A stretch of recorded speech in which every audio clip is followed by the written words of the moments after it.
Hello, my name is Ryan Baker. I am a student at Oklahoma State University. I am studying secondary education with a focus in English, and today we'll be going over culturally relevant pedagogy. I will be rushing through this just to meet the time constraints of the video requirements. So there will be a PDF document attached to this of these slides attached below. So if you want to go through that, you can. But other than that, I will be going along. Whenever I was thinking about culturally relevant pedagogy on my own education experience, I realized that most of everything that I had was extremely whitewashed, and there were a bunch of books by old white authors that we would all have to read. We wouldn't have any diversity in the class or anything like that. And it was just shocking to me that the education system would allow something like this to happen, especially now in today's climate.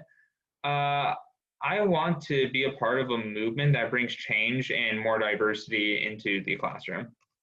So what is culturally responsive pedagogy? It's the practice of identifying a student's cultural background and strengths, and with that, just forming lesson plans or activities that would celebrate their culture and bring more attention to it. And culturally sustaining pedagogy is the promotion of being a culturally rich, diverse school and celebrating the fact that we all come from all these different backgrounds.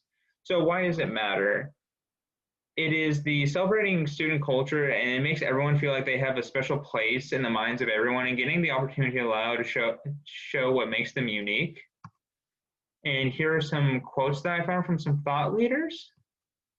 And one I believe statement that I have is, I believe that students should not have to hide who they are in the class, but instead celebrate what makes them unique.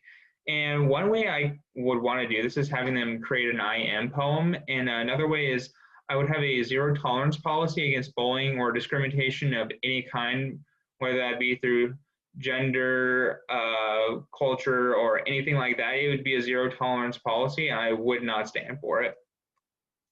Another is, I also believe that creating this environment where more attention is focused on diversity creates an environment of acceptance and respect for others and more understanding. So I would do a culture research project for every student, and they have to go look at a different culture and see the ins and outs of it and what makes it so unique and special, and they would have a better understanding and be more accepting.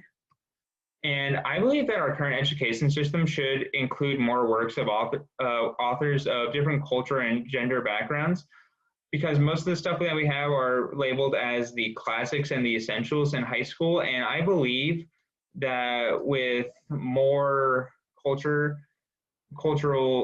unique authors, we could be a more accepting society, and we would be breeding that new generation that does bring real change into the world. Thank you.